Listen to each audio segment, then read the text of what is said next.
The Legacy Superhero Season 3, Episode 5, Saving Family. "What the heck?" I said. I turned the box over and shook it several times, but nothing came out. "What happened to the watch? TW, didn't you say that the watch was supposed to be in there?" DW flashed into being next to me, looking every bit as confused and worried as I was. I don't understand. My sensors said that the watch was in there, but now I don't see it anywhere. I'm not sure what went wrong." "It must have been your sensors," I said, looking at TW in annoyance. "With your programming decaying, I bet that your sensors are starting to pick up on things that aren't even there. They're not as reliable as they used to be." I suppose so," said TW, who sounded like he had just been sucker punched. "But my sensors have never been wrong before, not once. But do I look like I care?" I said. "I just wasted a ton of time and energy going to this terrible apartment in the bad side of town to meet with a shady merchant who doesn't even have what I want, all for nothing." "It must be somewhere in here," said TW, floating into the closet and looking around. "Perhaps he doesn't keep it in that box anymore. Perhaps he keeps it—" TW was interrupted by the sound of a door being unlocked. With a start, I realized that Mr. Salt was already back and was clearly trying to unlock his front door. I was still standing in his bedroom, in front of his closet, with one of his possessions in my hands, looking exactly like a thief. Trying not to panic, I closed the box and tossed it up back into the closet before I slammed the door shut and ran out of the room. I closed the bedroom door behind me and practically jumped back onto the couch just as Mr. Salt opened the door and entered the apartment. "Oh, hi, Mr. Salt," I said, turning in my seat and waving at him like I'd always been sitting here. "You got back fast." "What did I say?" said Mr. Salt as he closed the front door behind him. He flashed me a smile. "My landlord is a jerk, but he's also a spineless coward who doesn't know how to handle renters who aren't willing to put up with his crap. He's not going to harass me about my rent anymore, at least until next month anyway." I nodded, but took a sip from Mr. Salt's tea instead of saying anything. The tea tasted as awful as ever, but the point was to keep myself from saying something that might make Mr. Salt suspicious of me. Still, I couldn't help but glance at the door to his bedroom. It was closed, sure, but it was not locked, and Mr. Salt would notice that sooner or later. Hopefully later, by which time I would be on the other side of Rumsfeld, and Mr. Salt would be left with no explanation for why his bedroom door's lock was broken. Mr. Salt, luckily enough, sat down on his chair from before without looking at his bedroom door. With that out of the way, I think it is finally time for us to begin our business transaction. Let's start with something I know you will love. The late Baron Glory's left sock, recovered from his battle with Titan King in New York City. Mr. Salt reached inside the box, but I held up a hand and said, "Before you do that, can I ask if you still have the trick shot watch, the one you showed me in the mall?" said Mr. Salt. "Oh, yes, I remember. I sold that one, yesterday." "What?" I said, but caught myself and said, is that so?" "It is," said Mr. Salt, nodding, "and I fetched a pretty penny for it, too. Much more than the $3,000 I quoted you. The man who bought it from me must have been very well off, though I don't think he is from around here, because I've never seen him before." I said, "This man, could you describe him to me? What did he look like?" Mr. Salt frowned, furrowing his brow as he searched his memory. "Let's see. He was fairly tall and well-built, though his skin was very pale, like he didn't get out much. He was also bald. As for his age, I would put him in his early 30s or so. He wore a black button-down shirt and jeans, which I remember noticing because it was very hot that day, and I thought it strange he would wear such warm clothing. Former prisoner? Yeah," said Mr. Salt. "I have a few, ex-convicts in my family, and they all have this same steely, hardened attitude that they did not have before they went to prison. This man was just like them, but the only difference was that he didn't look like the kind of man who had ever spent even one day behind bars. Struck me as a respectable member of society, you dig? I think so, I said. Did he give you a name? Mr. Salt smiled. Now, Mr. McDonald, you seem rather interested in a complete stranger. Do you know him? Oh, no, I don't, I said. At least, I don't think so. I'm just interested in the kind of guy who would buy something like the watch from someone like you. A man of discerning taste and impeccable eye for authentic superhero artifacts, of course, said Mr. Salt. But no, he didn't give me a name. He just gave me a big suitcase of cash that I had thought was from his work.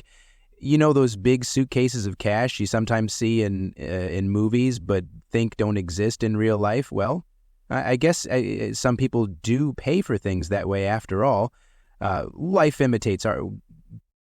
Seems a bit odd that a guy would lug around a suitcase full of cash to buy something from you, I said. I mean, most people don't drag suitcases of cash with them to the mall, not even when they plan to go on a shopping spree or buy something really expensive. It is strange, I agree, but why should I care? Said Mr. Salt.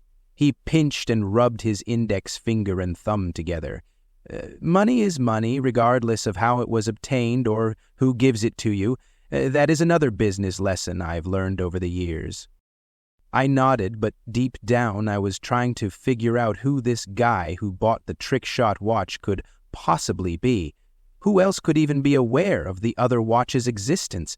It wasn't like it was one of Mr. Salt's most marketed products either, given how he only showed it to Deborah and me when Deborah asked to see any trick-shot objects he owned.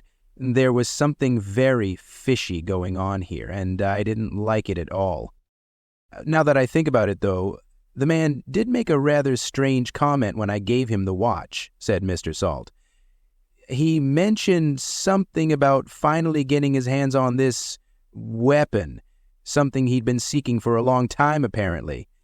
I found it odd because not too many people refer to the trick-shot watch as a weapon, but I guess it doesn't matter. Did you see where this guy went? I said. No, said Mr. Salt. He just disappeared into the crowds of people in the mall. Even though he was a very tall and distinctive man, he just vanished, like he wasn't there at all. I'm not sure how he did it, honestly. It seemed like he just took one step away from the booth, and then I got distracted by a customer who came up to see what I had. When I next looked, he was totally gone. A theory started to form in my mind as to the identity of this man, but I didn't dare voice it out loud then. He just disappeared, huh? You didn't see him leave? No, said Mr. Salt. I did not, but I will admit that I thought I saw something black, pitch black, like midnight in the country without any stars, out of the corner of my eye, but it was probably just my eyes playing with me. I doubt it was anything real. I figured that Mr. Salt had likely seen one of Hole's, but I said nothing. Mr. Salt didn't need to know right now that he had just sold a potentially powerful weapon to a powerful and dangerous supervillain. Though I couldn't see what Holes would want with the old watch. Whatever his reasons for buying it, I doubted they were pure or good. Anyway, I'm sorry I don't have the watch for you to purchase anymore, said Mr. Salt. Had I known that you were interested in buying it at a later date, I would have held onto it for you longer than I did. As it is, the watch is now gone, and I doubt you will ever see it again. That is, unless you can track down this man and convince him to sell the watch to you, though given how he just bought it a day ago, that seems extraordinarily unlikely. I cracked a smile but said nothing, but if I did say something, I would have said something like this. Who said I was going to buy it from him? An hour or so later, I walked up the driveway of my house, my lips pursed and my thoughts anywhere but present. All through the bus trip home, I thought deeply about my visit to Mr. Salt's apartment, which had turned out to be far less profitable than I thought it was going to be. Actually, it was the opposite of profitable because even though Mr. Salt did not have the watch anymore, I felt guilty about wasting his time like this, so I bought one of the cheaper artifacts he had on sale and went on my way. The artifact in question I bought was the broken glass from a street lamp that had been destroyed during the legendary Alpha Sentinels battle with the Knights of Light in San Francisco 20 years ago. I had no way of knowing if that was true, but the glass shard cost about $10, so I didn't waste that much money. I'd probably been ripped off with some junk that Mr. Salt had picked up off the street, but at this point I didn't care. What I did care about was the fact that Holes seemed to have the original trick-shot watch now. I didn't know why he wanted it, or how he knew that Mr. Salt even had it in the first place. Had he researched Mr. Salt's business or something? Or had he been in the mall on the same day as Deborah and me and saw us talking to Mr. Salt about it? It was impossible to say for sure, but if the latter was correct, then Holes might know my name and identity. If so, then I could expect an attack from him any day now, which was one of the reasons I'd been so worried about going home, though given how I couldn't stay outside the house forever without panicking Mom and Dad, I decided that I'd just have to risk it. T.W. had not been very helpful during the bus ride home, admitting that he didn't know why Holes would want the original watch. T.W.'s only theory was that Holes may have stolen it in order to make sure that I didn't get it, which seemed plausible to me, but at the same time, how would Holes know I wanted it? It was frustrating and stressful. Frustrating because I had wasted almost all morning on something that didn't pay off, and stressful because if Holes had the original watch now, then he might just use it against me at some point, especially if he knew my real identity. But as I opened the front door to her house and stepped inside, I pushed such thoughts out of my mind in order to focus on the present. I was hungry, and I had just gotten home in time for lunch. I hoped that Mom would have lunch all ready for me.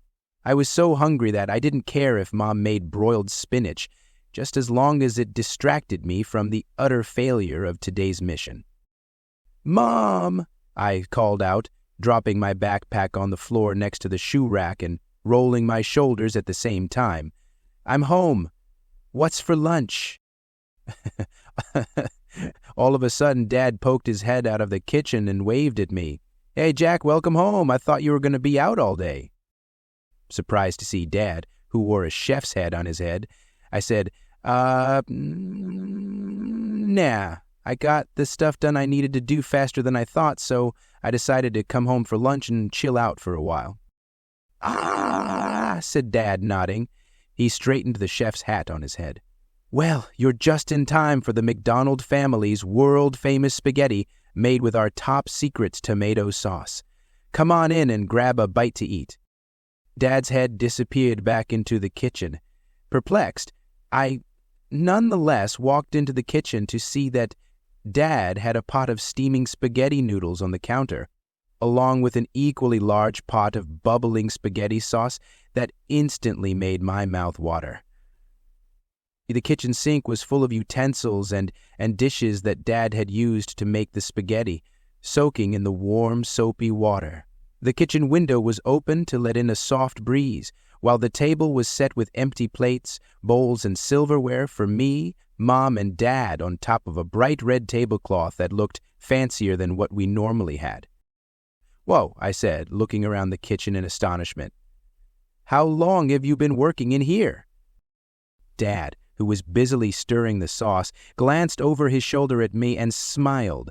"All morning. Made enough spaghetti and sauce to last all of us for the week. Once we're done here, I'm going to take the spaghetti and sauce and put them in individual containers, which I'm going to take to work for lunch for the next week or so." I blinked. "Speaking of work, shouldn't you be at the construction company today? I thought you had left for work earlier." Dad shook his head as he turned his attention back to his sauce. "Nah, today is my day off. I guess I didn't tell you. I slept in a little bit, but not much, because I wanted to get a head start on the spaghetti before it got too hot today." "Where's Mom?" I said. "If you're here." Out with friends?" Dad said, again without looking over his shoulder at me. "She's been planning this for a while, and I told her she could go and hang out with her friends for the day if she wanted, so I'm in charge of taking care of the house today. And so far, it's been really easy. Much easier than hauling rebar at the job, anyway." I was about to say that I didn't remember Mom telling me anything about her going out with friends today, only to catch myself and remember vaguely that Mom had mentioned that she was going out today at breakfast.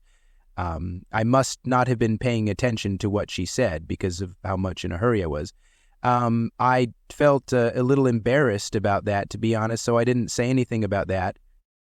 Instead, I said, "Oh, okay, I didn't know you cooked." "I'm not as good as your mom, but I got skills," said Dad. "How else do you think I made your mom fall in love with me? I cooked her a great meal on our first date, and she fell head over heels in love with me after that. Women love men who cook, by the way."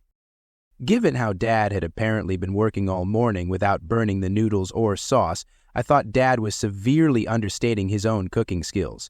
But I wasn't one to argue with Dad. Besides, I was too hungry to argue with him about anything. The spaghetti looked and smelled great. So I grabbed my bowl, put some spaghetti and sauce in it, and sat down at my place on the table. The spaghetti looked even better up close, and when I shoveled some in my mouth, it was like an explosion of taste with a hint of spice. "Wow, Dad," I said after I swallowed my first helping of spaghetti. "This is really good." "Of course it is," said Dad. "Just because I'm more comfortable with a hammer than a spatula doesn't mean I don't know how to make good spaghetti. Eat as much as you want. There's plenty more where that came from." I nodded and put another forkful of spaghetti in my mouth when Dad suddenly stopped stirring the sauce and looked over his shoulder at me curiously. "Oh, by the way, how did your date with that girl go? Deborah, I think you said her name was." Because I had a mouthful of spaghetti when Dad said that, I could not answer at first, but after I finished eating and swallowing my spaghetti, I looked at Dad and said, It didn't go very well." "It didn't?" said Dad. "Why?"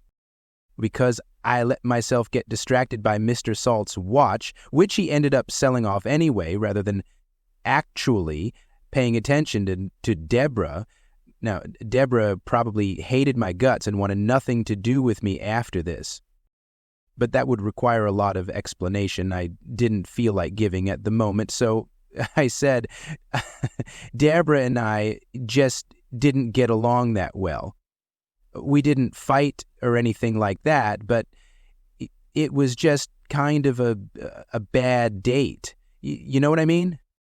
"I think I do," said Dad. "And I'm sorry to hear it turned out that way. It sure seemed like you were really excited for Deborah when you told me you asked her out, but this happens, I guess. Life doesn't always go the way you want it to sometimes. Ask me how I know." "I know," I said with a sigh. I stirred my spaghetti in my bowl. It's still frustrating, and I feel like it is all my fault. "Hey, it takes two to tango, Jack," said Dad as he moved over to the kitchen sink and began rinsing off and drying the dishes lying in the soapy water. "If the date went badly, it wasn't just your fault." "No, it was definitely my fault," I said. "I didn't pay as much attention to Deborah as I should have." "Why not?" said Dad, raising his voice slightly to be heard over the clinking of dishes in the sink. "I haven't seen Deborah for myself, of course, but given how excited you were about going out with her, I figured she had to be drop-dead gorgeous." "She is," I said. I looked down at my spaghetti, but I got distracted by something else. "Distracted by what?" said Dad. "Did you see something in the mall that caught your eye or something?" I hesitated. I glanced at the trick shot watch I wore, which looked like an ordinary watch on my wrist because I wasn't currently transformed into trick shot. I still hadn't told Mom or Dad that I was trick shot yet because I wasn't ready to tell them, though I had a feeling that the day was getting closer and closer all the time. Right now, however, I needed to give Dad a different reason why I ignored Deborah. If I told him the truth, then he might figure out my real identity. So I said, yeah, sort of. She wanted me to buy her something at this kiosk, but it was too expensive and I didn't have the money for it. Dad dropped a spoon in the sink and looked at me. Are you serious? That's why your date went south? Oh, yeah. Then that Deborah girl doesn't sound like she's worth your time, said Dad, as he picked the spoon out of the sink again and rinsed it off before putting it in the drying rack. You don't want to date a girl who thinks she can just tell you what to do with your money, especially on a first date. I was lucky because your mom didn't insist I buy her something on our first date together. Yeah, I'm starting to think you're right, I said. I'm not sure if I'll ever go on another date with Deborah again. Besides, she probably hates me now because she didn't waste any time in leaving as soon as her dad showed up to pick her up. Then you probably shouldn't, said Dad. He waved a soapy ladle at me knowingly. Life advice, Jack. Don't pine after girls who don't pine after you. Great way to waste your time and make yourself depressed. Ask me how I know. I didn't need to, because I could tell that Dad was speaking from personal experience, and I had to admit that he had a good point. However attractive Deborah was, if she was going to treat me this way because I didn't buy her a $3,000 gift on our first date, then she probably wasn't worth dating again. I still felt horrible about it, though, because this was the first date I'd ever gone on, and it had ended so horribly. Hey, Jack, said Dad, snapping me out of my thoughts. Did you hear the news about those two supervillains, Holes and Aeolus? Huh, I said, looking at Dad. What about 'em? Nothing much from what I can tell, said Dad with a shrug. But the federal government is getting involved with Holes, from what I heard, because he apparently broke out of federal prison a while back and is considered an extremely dangerous man. You think? I said sarcastically, as I ate another mouthful of spaghetti. Given how he used to give Grandfather trouble in his heyday, I'm not surprised the feds have gotten involved. I'm just surprised that they didn't get involved sooner. Yeah, I don't really remember this guy all that much when I was a kid, said Dad. Then again, by the time this guy showed up, I was already married and focused on raising you and Thomas, rather than on whatever villain my dad, your grandfather, was fighting that week. Still, I remember Father complaining about him one time because his powers made it hard to hit him. I almost said that I understood because I'd had trouble hitting him, but then remembered that Dad still didn't know my secret identity and closed my mouth. I bet it was. He can create holes to redirect attacks and stuff, right? Right, said Dad. I wouldn't want to fight him myself if I was a superhero. I'm just wondering what he's doing back in Rumsfeld. What with Father having disappeared 10 years ago and all. Maybe he's after the new trick shot, I said, like getting revenge for when he was taken down by Grandfather or something. Well, that doesn't make a whole lot of sense, said Dad, shaking his head. The new trick shot obviously isn't Father, and he might not even be connected to him. Then again, given how no one knows where Father is, maybe this is the only way Holes can get his revenge. I guess so, I said. Regardless, he's definitely one we should look out for because, I was interrupted by a sudden ringing sound, which I realized was coming from the landline. Dad was closer to the landline than me, so he dried his hands and walked over to the phone, which he answered and said, Hello, this is the McDonald household. Who's calling? I couldn't hear what the voice on the other side of the phone said, but Dad's face suddenly contorted with anger, and he shouted into the receiver, What the hell are you talking about? This has to be some kind of cruel joke. The voice on the other end kept speaking, but its tone had become harried, like it was trying to speak as fast as it could before Dad hung up. Dad rubbed his forehead, his veins popping out of his temple, but when he spoke again, it was in a slightly more polite voice. Right, I see. Thanks for telling me. Jack and I will be there as quickly as possible. Bye. Dad hung up the phone and turned to face me with a grim expression on his face. Grab your backpack, Jack. As soon as I get my shoes on, we're going for a drive. A drive? I repeated. Where? To downtown Rumsfeld, said Dad. He walked past me to the kitchen exit, forcing me to turn in my chair to follow him. And we have to get there as soon as possible. Whoa, I said. What happened in downtown Rumsfeld that is so bad that we need to head there ASAP? Dad stopped in the kitchen archway and turned to face me, his expression even grimmer than it had been a few seconds ago. Your mom was kidnapped, and Holes is the kidnapper. Less than half an hour later, Dad and I pulled up in his truck into the parking lot of Clothes and Colors, a somewhat higher-end clothes store in downtown Rumsfeld that Mom loved shopping in. I had been to the store a few times myself, usually with Mom whenever we needed to buy new clothes for me. While Clothes and Colors sold men's clothing, I never liked going to it because it seemed like mostly a women's clothing store. It didn't help that they sold far more women's clothing than men's, though I had to admit that their men's clothing section was pretty good despite that. But today I wanted to be there both more and less than I ever wanted, less because I dreaded finding out what happened to Mom, more because I wanted to find out where Mom was and how to save her from Holes. The police were already there when Dad and I arrived. Yellow crime scene tape had been put around the entrances to Clothes and Colors, while a handful of police cruisers were parked near the entrance. A couple of police officers stood outside the store, talking to each other while occasionally glancing around the area, as if to make sure no one tried to slip past them into the store. I didn't see any other cars in the parking lot aside from theirs, and a couple of others I assumed belonged to the workers at the store. Hey, Dad, I said, glancing at Dad as he parked the truck. How did Mom get to Clothes and Colors if she didn't take the car? Took a ride with one of her friends, said Dad, in a tone that clearly said, we are not going to talk about this right now. I nodded and undid my seatbelt and hopped out of the truck with Dad.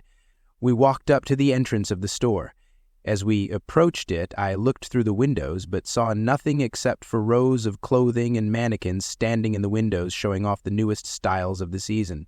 The store itself looked pretty empty, although I saw a couple of officers standing at the checkout counter talking to what looked like a very nervous girl not much older than myself who must have been the cashier. Hi, said Dad as we approached the officers at the entrance. I'm Walter McDonald, and this is my son, Jack. We're here because we got a call about my wife's kidnapping. One of the officers, a fresh-faced Hispanic guy who looked like he must have just started the job, looked at us and said, Oh, yes, Officer Henry was the one who called you. Here, let me take you to him. He was one of the first officers to answer the 911 call about the kidnapping, so he knows the details of the situation better than any of us. The officer took us inside the store. Clothes and Colors smelled as fresh and pleasant as it always did, but the air was tense and thick. I kept glancing at the clothing racks on either side of us. We walked down the aisle toward the checkout counter.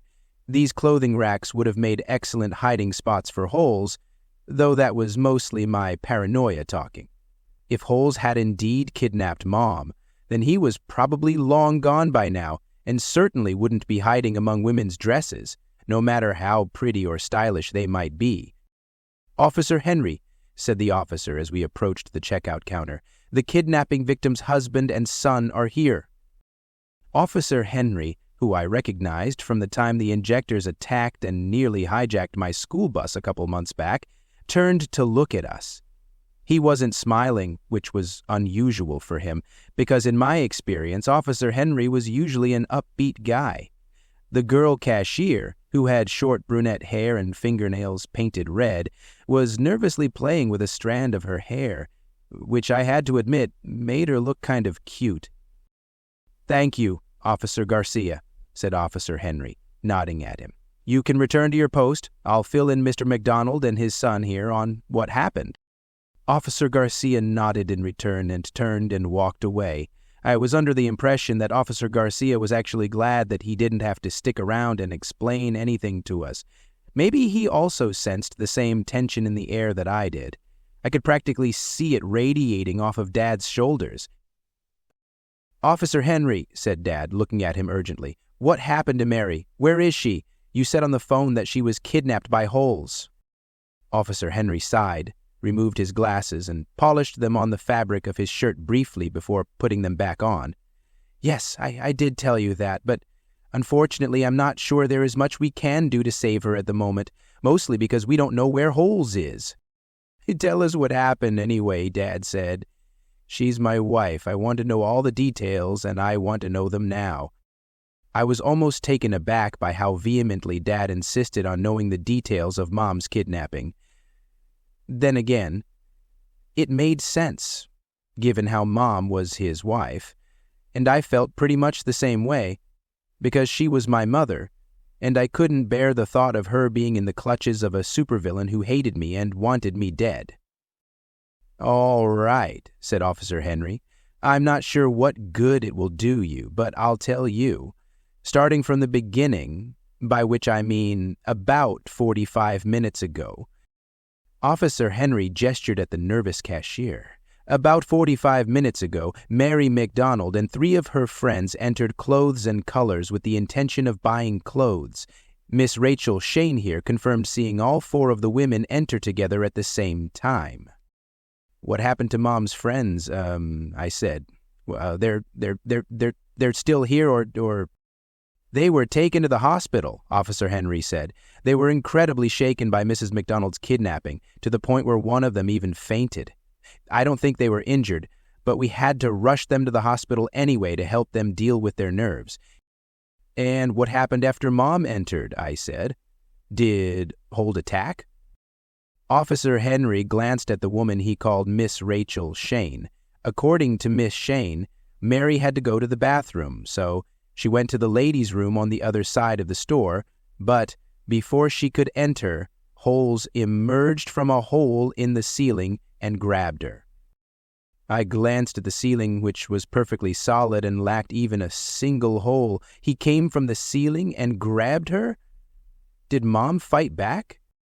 "She did," said Rachel suddenly. She spoke softly and timidly, sort of like she had just gotten off a really big roller coaster. She tried to fight Holes off with her purse, but he just knocked it out of her hands and grabbed her like she hadn't done anything. It was really scary. I could not help but find the way Rachel spoke really cute. Not that I thought terror was a cute emotion or whatever, but there was something about Rachel I liked, even though I had never seen her before.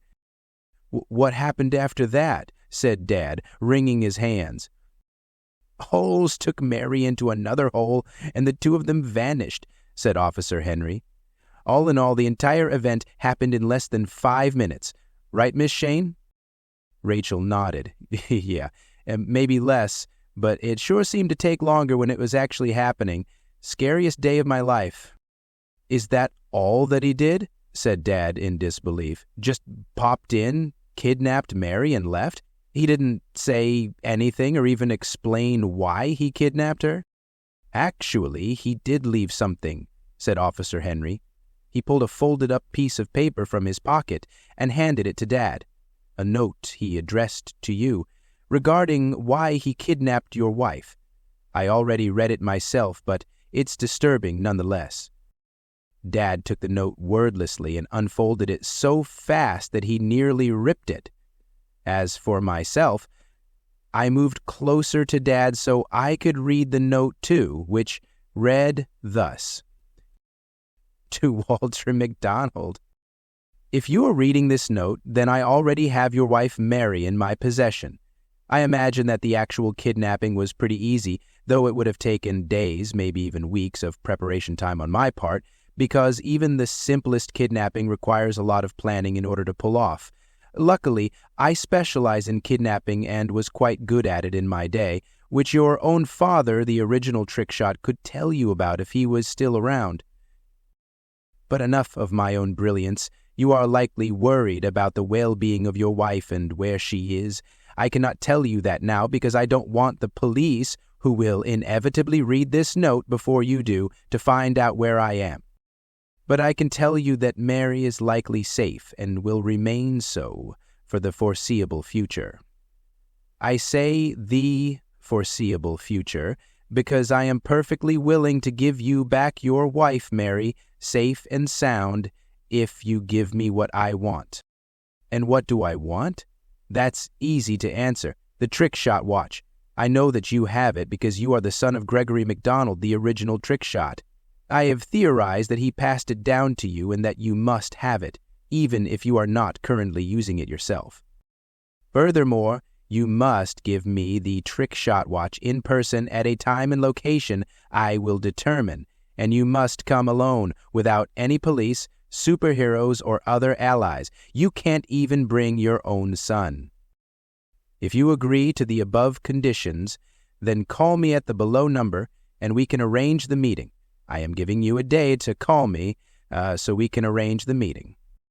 If at the end of the next 24 hours you have not decided or even have outright refused to give me the watch, I will kill Mary in cold blood and send her corpse to your house. Sincerely yours, Holes. The end of The Legacy Superhero, Season 3, Episode 5, Saving Family.